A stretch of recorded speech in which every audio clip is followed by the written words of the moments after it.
قرآن کریم میں اللہ تعالیٰ جل وعلا نے حضرت سیدنا یعقوب علیہ نبینا علیہ الصلوۃ والتسلیم کا آخری جو وقت تھا اس کو بیان کیا۔ ام کنتم شہداء اذ حضر یعقوب الموت، کیا تم اس وقت موجود تھے جب یعقوب علیہ السلام کا آخری وقت آن پہنچا، جب انہوں نے اپنے بیٹوں سے سوال کیا ما تعبدون من بعدی، میرے بعد تم کس کی عبادت کرو گے؟ قالوا نعبد الہک و الہ آبائک ابراہیم و اسماعیل و اسحاق الہا واحدا، تو انہوں نے کہا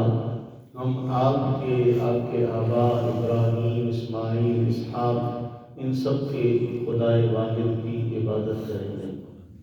ایک قرآن نے ہمیں سبق دیا کہ ہمیں کس طریقے سے زندگی گزارنی ہے، اولاد کا کس حوالے سے خیال رکھنا ہے۔ پھر قرآن دوسرے مقام پر کہتا ہے خود کو بھی آگ سے بچاؤ، اپنے اہل و عیال کو بھی آگ سے بچاؤ۔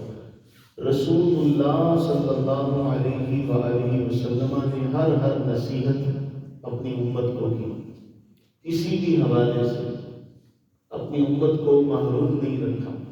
جو آج کی حدیث ہے وہ بہت اہم ہے، 8074 نمبر رقم الحدیث مسند احمد کی۔ حضرت سیدنا ابو ہریرہ رضی اللہ تعالی عنہ بیان فرماتے ہیں کہ رسول اللہ صلی اللہ علیہ وآلہ وسلم نے ارشاد فرمایا ما اخشى علیکم الفقر ولكن اخشى علیکم التکاثر وما اخشى علیکم الخطا ولكن اخشى علیکم العمى او کما قال، فرمایا مجھے تم پر تنگی کا کوئی خوف نہیں ہے، مجھے تم پر فقر کا کوئی ڈر نہیں، ہاں مجھے تم پر خوف ہے مال کی کثرت کا، مجھے تم پر کوئی خوف نہیں ہے کہ تم غلطی سے گناہ کر بیٹھو، مجھے تم پر ڈر ہے کہ تم جان بوجھ کر گناہ نہ کرنے لگو۔ دو باتیں آج ہم دیکھیں کہ رسول اللہ صلی اللہ علیہ وسلم نے جس بات کا ہم پر ڈر کا اظہار کیا تھا کہ مجھے تم پر ڈر ہے کہ تکاثر، قرآن فرما رہا ہے الہاکم التکاثر حتی زرتم المقابر، تمہیں ہلاکت میں ڈال دیا مال کی کثرت میں، حرص میں، ہوس میں، طلب میں، یہاں تک کہ تم نے قبریں جا دیکھی۔ یعنی ہم اس میں اس قدر ڈوبے کہ ہم مال کے دنیا کی، اس طرح ایک اور حدیث میں اللہ کے نبی اسلام نے فرمایا مجھے ڈر یہ ہے کہ تم دنیا میں اپنے آپ کو ڈبو لو گے، دنیا میں ڈوب جاؤ گے۔ ہم دنیا میں ڈوب گئے۔ آج ہمارے تمام معاملات دیکھیں، وہ غمی کے ہوں، خوشی کے ہوں، ان تمام معاملات میں ہمیں وہ تکاثر کا جو عنصر ہے نا وہ نظر آتا ہے۔ اس سادگی،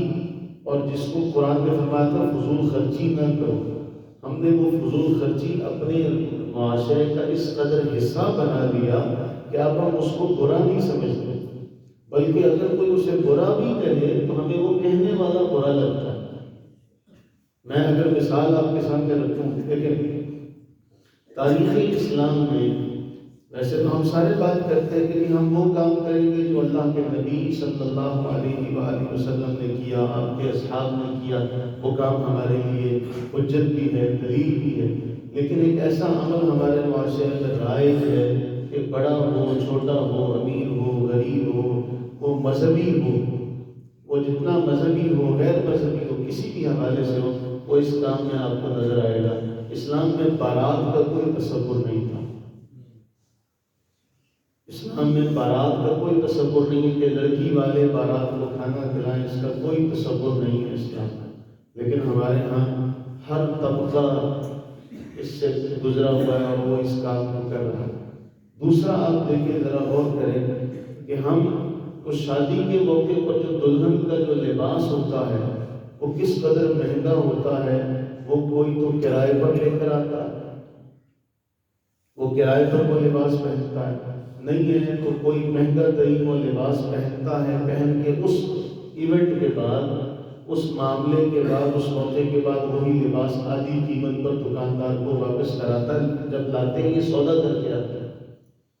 وہ لباس جو پہنا جا رہا ہے، جو کرائے پر لایا جا رہا ہے، جو ہم نے اس کو اپنے لیے لازمی کر لیا،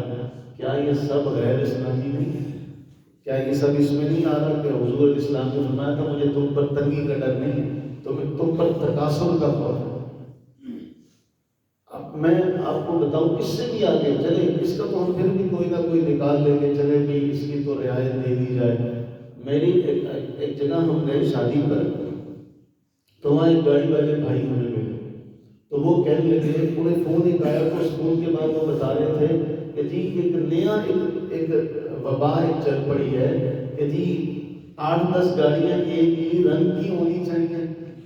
اور ساری جو ہے وہ اپلائڈ فور ہونی چاہیے، وہ ہمیں چاہیے۔ اب ان سب چیزوں کا جو معاملہ ہے، قرآن نے فرمایا تھا وَلَا تُسْرِفُوا إِنَّهُ لَا يُحِبُّ الْمُسْرِفِينَ، قرآن نے فرمایا تھا إِنَّ الْمُبَذِّرِينَ كَانُوا إِخْوَانَ الشَّيَاطِينَ، فضول خرچی نہ کرو، اللہ فضول خرچی کرنے والوں کو دوست نہیں رکھتا۔ قرآن فرما رہا ہے کہ فضول خرچ جو ہے وہ شیاطین کے بھائی ہیں، تو ہم کو سارے کام بھی تو کر رہے ہیں، اور ان سارے کاموں کو اللہ کے نبی علیہ السلام کا مجھے تم پر غلطی سے گناہ کا مجھے کوئی ڈر نہیں، غلطی سے گناہ تو ہر انسان سے ہو سکتا ہے، انسان خطا کا مطلق، لیکن مجھے ڈر یہ ہے کہ تم جان بوجھ کر گناہ کرو گے، اور جان بوجھ کر جو گناہ کر رہا ہوتا ہے اس کو گناہ کا کوئی ڈر نہیں ہوتا، اس کو گناہ کے بارے میں کوئی شرمندگی نہیں ہوتی، اور وہ گناہ بڑی ڈھٹائی کے ساتھ کر رہا ہوتا ہے۔ یہی ہمارا معاشرہ۔ تو آپ دیکھیں کہ یہاں، اور پھر ہم دیکھیں ہماری زبان کا کتنا پاس ہے۔ ہم کہتے ہیں، آج آپ دیکھ لیں کاروباری معاشرے میں آپ کسی کو کہتے ہیں میں جی شام کو آیا، تو وہ شام ہی نہیں آتی، میں جی 10 منٹ میں آیا، تو وہ آپ محاورہ یہ مشہور ہو گیا کہ پاکستان کا وہ 1 منٹ نہیں ختم ہوتا، وہ کہتے ہیں جی گھڑی والا منٹ ہے یا پاکستانی منٹ ہے۔ تو آپ اس حدیث کے تناظر میں دیکھیں کہ اللہ کے نبی علیہ السلام نے فرمایا مجھے تم پر فقر کا خوف نہیں، کہ تنگی میں تو تم گزارا کر لو گے، لیکن جب مال کی کثرت کی طلب تمہارے اندر آئی تو پھر تم گزارا نہیں کر سکو گے، مجھے تمہاری اس کیفیت کا ڈر ہے۔ آج وہ کیفیت ہم سب میں موجود ہے، آج ہم اس کیفیت سے گزر رہے ہیں۔ دوسرا، مجھے خطا کا خوف نہیں، کہ غلطی تو ہو سکتی ہے، اللہ نے انسان بنایا ہی ایسے ہے کہ وہ غلطی کرے گا، لیکن جان بوجھ کر غلطی کرنے کے حوالے سے، گناہ کرنے کے حوالے سے مجھے تم پتہ ہے۔ ہم اس قبولیت والے وقت میں اللہ کے حضور اللہ تعالیٰ کو اس کی تمام صفات عالیہ کا واسطہ دے کر عرض کرتے ہیں کہ باری تعالیٰ ہمیں ان دونوں چیزوں سے محفوظ،